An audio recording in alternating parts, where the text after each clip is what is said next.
بسم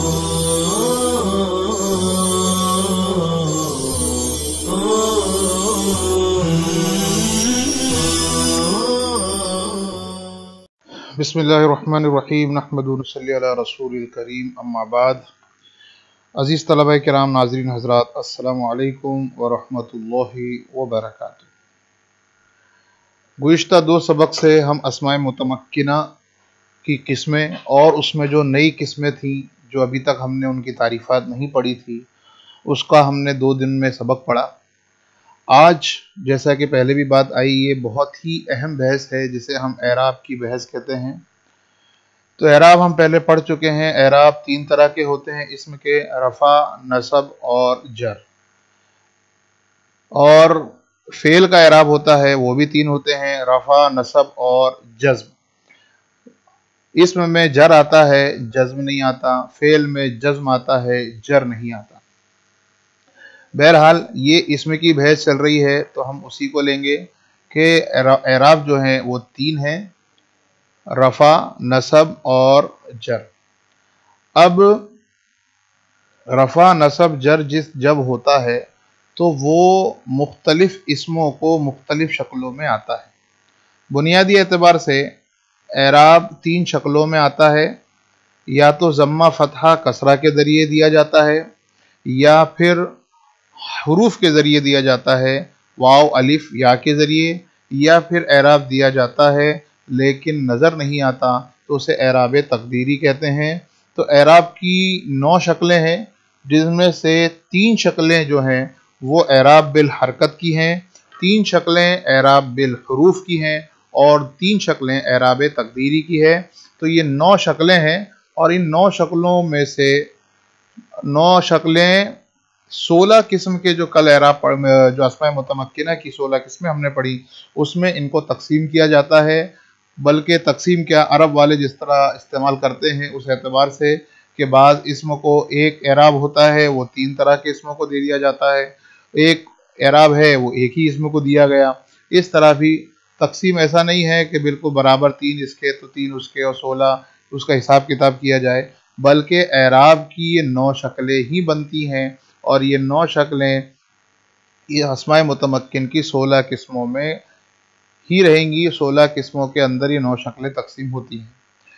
تو ہم دیکھتے ہیں، اب سبق پڑھتے ہیں۔ اعراب کی 9 شکلیں ہیں، 9 شکلوں میں اعراب آتا ہے۔ یہ اسم کے اعراب کی بات چل رہی ہے۔ تو اسماء متمکنہ یعنی اسم معرب کی 16 قسموں کو 9 شکلوں میں اعراب دیا جاتا ہے، جن کی تفصیل حسب ذیل ہے۔ اعراب نمبر 1، حالت رفع میں ضمہ، حالت نصب میں فتحہ اور حالت جر میں کسرہ۔ اب یہاں پر ایک بات وضاحت کے طور پر اور یاد کرنے کے اعتبار سے، یہ جتنے اعراب نمبر 1، اعراب نمبر 2، اعراب نمبر 3، اعراب نمبر 4، یہ 9 اعراب انشاءاللہ بیان کیے جائیں گے۔ یاد کرنے کے اعتبار سے ہر طالب علم کو چاہیے کہ اعراب نمبر 1 حالت رفع میں ضمہ، حالت نصب میں فتحہ اور حالت جر میں کسرہ، اس کو اسی انداز میں رٹ لینا چاہیے۔ حالت اعراب نمبر 1 حالت رفع میں ضمہ، حالت نصب میں فتحہ اور حالت جر میں کسرہ۔ اور یہاں پر وضاحت کے طور پر حالت کا مطلب یہ ہوتا ہے کہ جس اسم سے پہلے کوئی عامل رافع ہوگا تو وہ حالت رفع میں ہوگا، کسی اسم سے پہلے عامل ناصب یعنی نصب دینے والا کوئی عامل ہوگا تو وہ اسم حالت نصب میں ہوگا، اور اگر وہ اسم کسی اسم سے پہلے کوئی عامل جار ہوگا تو وہ عامل جار جب اس کے اوپر آئے گا تو وہ اسم حالت جر میں ہوگا۔ تو اسی کو لکھا ہوا ہے حالت رفع میں ضمہ، یعنی ایسا اسم جس سے پہلے عامل رافع آیا ہو، حالت نصب میں فتحہ یعنی ایسا اسم جس کے پہلے عامل ناصب آیا ہو، حالت جر میں کسرہ یعنی ایسا اسم جس سے پہلے عامل جار آیا ہو۔ اب ضمہ، فتحہ، کسرہ، ضمہ پیش یا 2 پیش کی شکل میں ہوتا ہے، فتحہ زبر یا 2 زبر کی شکل میں ہوتا ہے، اور کسرہ زیر یا 2 زیر کی شکل میں ہوتا ہے۔ یہ اس لیے واضح کرنا ضروری ہے کہ اعراب نمبر 1 کے اندر یہاں پر تنوین بھی آتی ہے، اور اعراب نمبر 3 ہے اس میں ضمہ فتحہ بھی تو آتا ہے لیکن تنوین نہیں آتی۔ اس لیے اعراب نمبر 1 میں جو ضمہ ہے تو ضمہ کی دو شکلیں ہیں، ضمہ پیش کی شکل میں آتا ہے یا ضمہ دو پیش کی شکل میں آتا ہے، اسی طرح فتحہ بھی زبر کی شکل میں آتا ہے اور تنوین یعنی دو زبر کی شکل میں بھی آتا ہے، کسرہ زیر کی شکل میں یا پھر دو زیر کی شکل میں آتا ہے، یعنی تنوین کے ساتھ بھی آ سکتا ہے اور تنوین کے بغیر بھی آ سکتا ہے۔ اعراب نمبر 1 یہ 3 اسماء متمکنہ کو دیا جاتا ہے۔ ایک اعراب نمبر 1 یعنی حالت رفع میں ضمہ، حالت نصب میں فتحہ اور حالت جر میں کسرہ، یہ جو اعراب نمبر 1 ہے یہ اسماء متمکنہ کی 16 قسموں میں سے 3 اسم ایسے ہیں جن کو یہ ایک اعراب دیا جاتا ہے۔ اب وہ کون کون سے ہیں؟ نمبر 1 ہے اسم مفرد منصرف صحیح، نمبر 2 جاری مجرا صحیح جسے اسم مفرد قائم مقام صحیح بھی کہہ سکتے ہیں، اور تیسرے نمبر پہ ہے جمع مکسر منصرف، جمع ہونا چاہیے، مکسر ہونا چاہیے، سالم کی بات نہیں ہے، اور منصرف ہونا چاہیے، غیر منصرف والی جمع ہوگی تو وہ غیر منصرف والے اسم میں جائے گی۔ آئیے مثالیں دیکھتے ہیں۔ اس میں مفرد منصرف صحیح کی مثال جیسے لفظ اللہ۔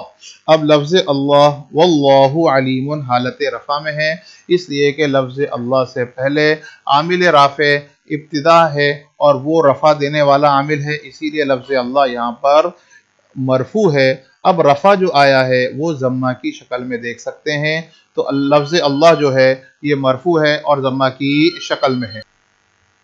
لفظ اللہ یہاں پر مبتدا بن رہا ہے اسی لیے مرفوع ہے۔ حالت نصبی میں واتقوا اللہ، اتقوا امر کا صیغہ ہے اور اس کے اندر انتم ضمیر جو ہے وہ فاعل بن رہی ہے اور لفظ اللہ یہاں پر مفعول بن رہا ہے، اور یہ منصوبات میں ہم پڑھ چکے ہیں کہ فعل اپنے مفعول بھی کو نصب دیتا ہے تو عامل ناصب ہو رہا ہے، اسی لیے لفظ اللہ منصوب ہے، حالت نصب میں ہے اور حالت نصب میں ہونے کی وجہ سے اس کو فتحہ دیا گیا ہے۔ حالت جری جیسے تاللہ میں لفظ اللہ مجرور ہے اس لیے کہ اس سے پہلے حرف جر تا جو ہے یہ حرف جار ہے اس کو جر دے رہا ہے، اور حالت جر میں کسرہ زیر کی شکل میں نظر آ رہا ہے۔ دوسری مثال جو جاری مجرا صحیح کی مثال ہے وہ عفون ہے۔ عفون یہ آپ دیکھ سکتے ہیں یہ حرف علت آخر میں واو دکھ رہا ہے اور اس سے پہلے حال حرف پر ساکن ہے، سکون ہے، اور یہ پہلے والا حرف ساکن ہے، تو اب آپ دیکھیں گے آخرہ عفو اللہ، لفظ عفو یہاں پر خبر بن رہا ہے، مبتدا اپنے خبر کو رفع دیتا ہے، حالت رفع میں ہے، رفع ضمہ کی شکل میں آیا ہے۔ خذ العفو، خذ امر کا صیغہ ہے اور العفو جو ہے اس پر نصب آ رہا ہے مفعول ہونے کی بنا پر، اور نصب آیا ہے فتحہ کی شکل میں، فتحہ زبر کی شکل میں ہے۔ الی عفو اللہ، یہاں پر الی حرف جار عفون کو جر دے رہا ہے اور وہ بھی کسرہ کی شکل میں ہے۔ اور تیسرا جو کی تیسری قسم جمع مکسر منصرف، اس کی مثال پڑھ لیتے ہیں۔ الرجال قوامون، رأیت الرجال، للرجال نصیب، یہ قرآنی مثالیں ہیں تاکہ طلبہ کو یاد کرنے میں آسانی ہو۔ اب یہاں پر الرجال قوامون، الرجال یہاں پر مبتدا بن رہا ہے اور الرجال حالت رفع میں ہے، اور جو رفع آیا ہے ضمہ کی شکل میں ہے جس کو آپ دیکھ سکتے ہیں۔ رأیت الرجال، رأیت فعل با فاعل ہے، الرجال یہاں پر منصوب ہے مفعول ہونے کی بنا پر تو حالت نصب میں ہے، اور رجالہ پر نصب آ رہا ہے فتحہ کی شکل میں اور فتحہ آیا ہے زبر کی شکل میں۔ للرجال نصیب، یہاں پہ لفظ رجال جو ہے وہ مجرور ہے، حالت جر میں ہے اس لیے کہ اس سے پہلے عامل جار ہے اور جر آیا ہے کسرہ کی شکل میں، للرجال نصیب۔ تو یہ اعراب نمبر 1 ہوا، حالت رفع میں ضمہ، حالت نصب میں فتحہ، حالت جر میں کسرہ، اور یہ اعراب نمبر 1 اسماء متمکن کی 16 قسموں میں سے 3 قسموں کو دیا جاتا ہے۔ اس میں مفرد منصرف صحیح، جاری مجرا صحیح، اور تیسرا نمبر جمع مکسر منصرف۔ امید کرتے ہیں آپ کو آج کا سبق سمجھ میں آیا ہوگا۔ ملتے ہیں آئندہ سبق میں۔ السلام علیکم ورحمۃ اللہ وبرکاتہ۔